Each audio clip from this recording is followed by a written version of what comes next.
Hello, everybody. I'm back. I just made a video reading chapter 23. We just started part 7 in our book, Power of the Magdalene, written by Stuart Wilson and Joanna Prentis. It was a very short chapter. The next chapter is a bit longer, but I wanted to keep going. So our topic here is the new children that are being born on the earth. And this chapter is simply titled The New Children, chapter 24. We were intrigued when Ilariel told us that the work of his group was changing, and it became clear that the whole focus of the group was being realigned in a new direction. Joanna, could you tell us, please, about the new work which your group is now involved with? Ilariel, the nature of our work is changing, and our group is now giving much of its attention to the new children. And this is capital N in new, capital C in children.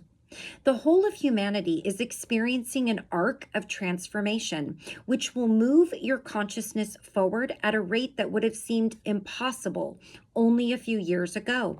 This explains the huge uptick in spontaneous awakenings which were previously happening only when somebody had a huge event happened in their life, like an accident where they may have almost died, or somebody very close to them died, or they had some kind of a major event in their life that sort of woke them up. People are literally waking up a new person with a whole new set of thoughts, all of this access to information they never had before. There's no way that they can explain that they know these things, they just know them. And I was one of them. I will say, for many years leading up to this day when I woke up with a different set of beliefs, morals, values, and principles, for years, I was like, there has to be more to life. There's something I'm missing. And I was seeking without instead of within, because I didn't know. And this led me to many toxic relationships, whether it was romantic or friendships. This led me to people pleasing. This led me to depression, anxiety, addiction, so many harmful things in my life that I now realize maybe I did have to go through. Maybe mine wasn't spontaneous, but more of a buildup of these experiences that were going to eventually wake me up. So I will never say I regret anything I've ever gone through, because it has brought me to exactly where I'm supposed to be. There are no coincidences. There are times when I say, geez, I wish this would have happened way earlier in my life. I would have raised my kids differently. I could have been a totally different person. And then I'm constantly reminded by my guides, nope, you chose this and there's a reason for it. And that immediately quiets my nagging question that I tend to have every now and again. Sorry, my hair is all crazy. Okay, that's how I'm feeling this afternoon or this evening. It's been a long day at work. All right, sorry, I jumped off of the topic here at hand, sort of. These pioneers will be the exponents of a new consciousness upon the earth, and their work will initiate a new dawn in the spiritual evolution of humanity. These new children are being born now all over the world in greater and greater numbers, and soon they will form a significant proportion of world population. Joanna, what name would you give collectively to all these new children? They have been called children of the new world and children of the new earth. Those are the names that she's giving to him, and that is what we've heard. So Ilariel says, yes, I like those names, but perhaps they are a little long for general use. That is why we simply call them the new children. First, we would like to provide a brief outline of these new children to give you some kind of context. There are 4 main groups involved. 4. First, we have the indigo children, which I think were born the earliest. We're going to start with the children that were born first into, sorry, my bra strap was slipping, into the most present day, it looks like. So the indigo children, born from about 1930 onwards, but first arriving in large numbers in the 1970s. Indigos are intelligent, aware, sensitive, powerful, and vibrating at a higher rate than the average child. They have a broad range of creative, healing, and consciousness-related powers and skills, which develop naturally as they grow older. They have no interest in any rigid system from the past and are adept at breaking through barriers and pioneering new ways of living. Because of this, they may often appear as maverick figures to their own peer group. Then we have the super psychic children, and keep in mind, lots of these time frames are going to be overlapping, so lots of different kinds of children being born at once. Born from about 1950 onwards, although one or two appeared like Uri Geller a few years before this. The super psychics possess a wide range of psychic and paranormal powers, including telekinesis and the ability to read printed material using a hand or a foot instead of the eyes. Oh, that's a first. I've never heard that. Super psychics are very challenging to anyone with a scientific training. They can transcend many of the established laws of physics, and they do this naturally and easily. They are here to expand what you believe is possible when dealing with physical matter. Then we have the crystal children, born from about 1980 onwards, with significant numbers coming in from 1990. Crystals are, number 1, powerful but super sensitive and empathic. 2, highly intelligent but often intuitive rather than academic. 3, accepting and inclusive rather than judgmental. 4, highly attuned to a whole range of subtle energies, including angelic energies. This does not mean that crystals are little angels all the time, especially when they are young. Number 5, and we're still talking about crystal children. He's just making some points here. They're focused on the now and indifferent to any information which concentrates on the past. 6, more inclined to share than to compete. 7, deeply into the practice of oneness or unity consciousness. I was born in 1982. I feel like perhaps in many ways I may be one of the crystal children. I'm not sure. I've often questioned. I'm not a starseed. I don't feel like I'm from any other planet or that I've lived in any other planet or universe or anything like that at any time. But I do feel a little bit like I could be a crystal child and maybe a light worker or a way shower. Not saying I'm one of Jeshua's Essenes or disciples or anything like that. And I wonder if you feel that any of these may fit with you. The next one is rainbow children. This is going to be the last category of children. Born from about 2000 onwards. The rainbows are the inheritors of the whole buildup of the new energies. These wise and gentle beings represent creativity beyond ego, life beyond separation, and achievement beyond struggle. Performance at high and subtle levels of consciousness comes easily and naturally to the rainbows, who simply flow through life in a way that other children may find awesome. The super psychic children are in quite a separate category from the other three groups of indigos, crystals, and rainbows. These form the main evolutionary stream and are capable of transformation of consciousness in ways that the indigenous humanity, let us call them originals, finds difficult to understand. Indigo, crystal, and rainbow children get their names from the colors in the auric fields that surround them. Try to think of the new children as a powerful and fluid wave of spiritual evolution, which can transcend the normal rigidities of consciousness that have so long been taken for granted. The wave is fluid in the sense that a child can be born as an indigo and move on to become a crystal, or be born as a crystal and move on to become a rainbow. As their consciousness expands and develops, it is natural for these children to move into subtler and more complex areas of consciousness, so that transition between stages comes easily to them. The super psychics belong to a different evolutionary stream and do not so easily flow from one group to another within the threefold pattern of indigo, crystal, rainbow. Most of these are advanced souls who have graduated from a series of shamanic lives within the evolutionary stream of the originals, although there are a small number coming in from similar cultures elsewhere in the galaxy. They are usually remarkably well grounded and have a strong connection to the Earth. This is in contrast to the indigo crystal rainbow wave, which is much more star linked, as most of these children have come in directly or indirectly from a number of advanced star systems. Comment by Joanna. We understand that even the originals can move on to become crystals and rainbows, and there is some evidence for this in the auric photographs that have been taken over the last decade. The session continues. Joanna, the general consensus of opinion at present is that indigos didn't come until the 1970s.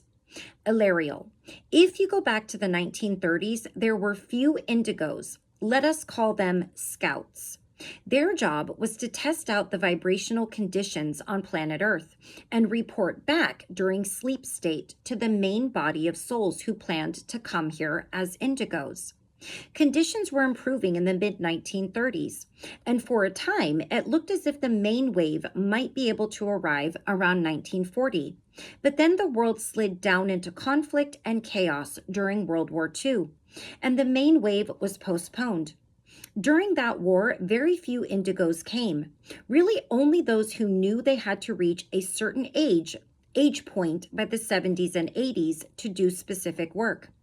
After the war, vibrational conditions were put back by the Cold War, so that the aftermath of World War II really lasted throughout the 1950s and 60s. Only by the 1970s had the vibrational conditions begun to lift sufficiently to make the main wave of indigos viable.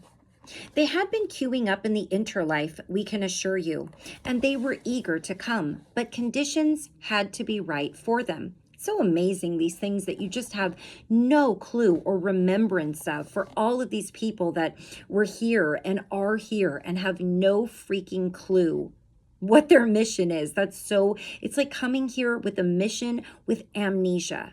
Best way to describe it. That is how Archangel Michael described it to me. He said, you come here with a mission, and you also come here as a volunteer, and you also come here with amnesia. And your goal, your mission, should you be willing to take it on, is to figure out your mission, figure out your path, figure out what you're here to do. It does not have to be grand. It doesn't have to touch millions of people. That's not what it's about. It can be that for some, but for most people, it is not. And that is A-okay. That is wonderful. So there were a few early scouts to test out conditions, but in all cases, the main waves arrived later, and in the case of the indigos, much later. Because of this early scout and main wave pattern, it is extremely difficult to assign dates to these waves, simply by looking at possible arrivals in these categories as they start to incarnate. Only by looking at the souls descending into incarnation does the overall pattern and overarching timescale start to become clear. Joanna, why did these new children start to come during the 1930s? What was so special about that time? Ilarial, from 1930 onwards, various codings started to fire in the energy matrix of the Earth. This was the beginning of a major awakening cycle for Gaia. From that point on, humanity, in parallel with Gaia, began decrystallizing out of form and into the flow of spirit. For the planet to go through this kind of change, the breaking down of old conditions in consciousness is essential, because Gaia and the consciousness of humanity are now linked into one continuum of energy. Because human consciousness and Gaia are linked, the energy of human awareness is a vital component in the transformation process. This means that Gaia can only travel forward vibrationally at the speed of the majority of human souls. But through this linkage, these souls are now presented with a unique opportunity to rise in consciousness in a way that would normally take many lives to accomplish. Because this situation is so important and is unique in your history, a unique system of help and support is being put in place to enable as many human beings as possible to take advantage of this opportunity. Your ancestors plodded wearily through many lifetimes to reach advanced levels of consciousness. You are being given the opportunity to do a similar transformation in just a few short years. Part of this process of help and support is the closeness and accessibility of the angelic world. And another part is the arrival on your planet of the new children. Each of the four main groups contributes to the process of change in their own unique way. The indigos break down structure. The super psychics break down rigidity in the scientific mind. The crystals break down the illusion of separateness. The rainbows build on these foundations by demonstrating oneness and creative and cooperative living. Taken together, the new children form a complete system for breaking down rigidity, starting at the level of structure, moving through the mental and emotional levels, and culminating with consciousness. Comment by Joanna. I also believe there are crystals with some rainbow elements and vice versa, so I don't think the categories are totally rigid. The session continues. Joanna, surely there have always been exceptionally gifted children born on the earth. Why are these new children so different? Ilariel says, yes, there have been gifted and super gifted children throughout your history, but please recognize that these children are of a quite different order. Because the gifted children in your past were the brightest and best of the stream of originals, they were still bound by the limitations of human consciousness as a whole, and their skills, though unremarkable, were essentially very highly developed human skills. The new children are coming in from a variety of advanced star systems and have been used to exercising remarkable and subtle powers in their star system of origin. So we're not talking a Doogie Howser, okay? I just aged myself, but there was a show about a kid who was literally a kid that graduated high school, college, med school, and he was a doctor, but he was like 15 or 16 maybe. We're not talking about intellectually smart and intellectually gifted children. We're talking about a whole other level beyond the intellectual. If a gifted child from the original stream would be regarded with respect and admiration, some of these new children will generate what we can only call awe. Their abilities are of a completely different order and are not limited by Earth culture or Earth history. If we take the crystals, for example, why anyone should wish to study history just baffles them. The crystal perspective can be summarized like this. The study of history locks you into the paradigms of your ancestors. What you should be focusing on is the future, the paradigms of your children. What is also remarkable about the new children is the extent to which they instinctively and intuitively share a common philosophy and are determined to apply this philosophy in practical terms in their lives, come what may. When we talk of philosophy, we do not mean a series of interconnected academic concepts, but rather a common theme and basis of belief. This theme is oneness of all life, a oneness which may be explored intellectually and intuitively, but which is felt and recognized in the heart. Though the commitment to oneness is shared by all the new children, it emerges as a key distinguishing feature of the crystals and underlies their focus on peace and nonviolence. For the crystals, separateness is an illusion, a lie, because they realize that oneness is the deep reality of things.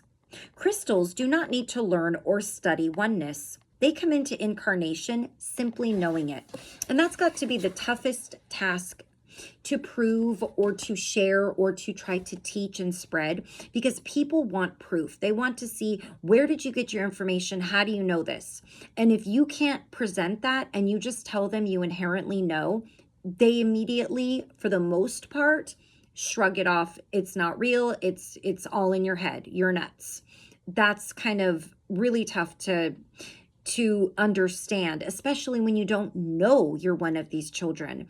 Are parents teaching their children or recognizing these things? I hope so, with the awareness that we have today. The crystal children are here to teach love and how to transcend all the conflict and divisions of the past and go forward together in oneness. Due to their commitment to oneness, crystals will be natural peacemakers and conciliators within their peer group and in the wider world when they reach maturity. This tendency to be inclusive can emerge at quite an early age, with crystals reacting to any show of conflict or violence in quite original and creative ways. I think my son is a crystal child, I swear. I really feel like he is. Even though he was born, well, from 2000 on, this just speaks to me so much of him in particular. Even quite young crystals, when subjected to any physical attack within their peer group, might say something along the lines of, "I'm your friend. Why would you want to hit your friend?" Ideally, the new children will require special parenting and education, specifically developed for their needs. They will probably be well ahead of their peers intellectually and creatively, and can feel isolated and rejected by the originals in their peer group. The new children may still be emotionally immature and will have to go through all the usual emotional stages during their development, and they can throw tantrums with a capital T.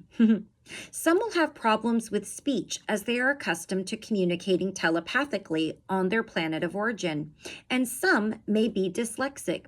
And think about it, the explosion in ADHD diagnoses is insane. It doesn't even make sense. And people are blaming things that sound on the surface very logical, from too much screen time to the chemicals in our food, to the dyes in our food, to immunizations, you name it. But again, I go back to the autism and Down syndrome. Are these children just this way since birth? Are they just this way? We really don't know. Although the new children are essentially spiritual beings, do not imagine that they will be pious or docile. Quite the opposite. They will be intelligent, imaginative, probing, and questioning, and they may challenge all that you hold most dear. They have an uncanny ability to home in on hypocrisy and double standards, and may be outrageous in the way they expose human foibles and inconsistencies. All in all, parenting a new child is going to be a more challenging but more rewarding process than parenting the average child. The education of the new child requires careful consideration. These children, especially the multi-talented and meta-gifted crystal children, will simply not put up with a rigid and limited educational framework. They will develop more rapidly than the average child, reading sooner and questioning deeper and quicker, and they need a supportive environment for this development. Specialist education may not be feasible for many parents, and many new children have elected to be taught in mainstream education, hard as that might be for them at times. They do have to mix with mainstream kids, and having a conventional education is one way that the new children adjust to this need.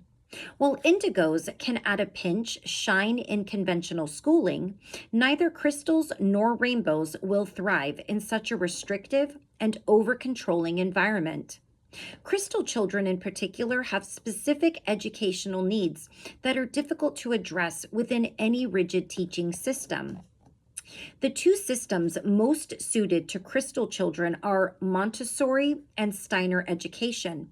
Of these, Montessori is the ideal because it is such a flexible system. That's very interesting to read that, because there is a Montessori that just opened about 15 minutes from my home, and my son is going to be going into high school in a few years, and I'm thinking about where I want to send him, and I don't really want to send him to any of our local public high schools.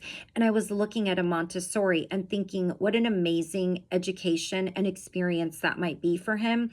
And I think this sort of answered my question for myself, that where would I place him? Where would he be best suited, because he is one of those kids that's like, school is like a prison, Mom. It's like a prison. You can't even laugh. He's one of those kids since kindergarten that did not want to go to school. I loved school in kindergarten and first grade, but that child since kindergarten was like, school, Mom, is a prison. It is not what it seems. School breaks your spirit. I remember he said that to me in like first or second grade, and it broke my heart. But as I learned more about him, he now enjoys school. He has all of his friends. He's happy there. But, give him the choice if he wants to stay home or not. He's going to stay home.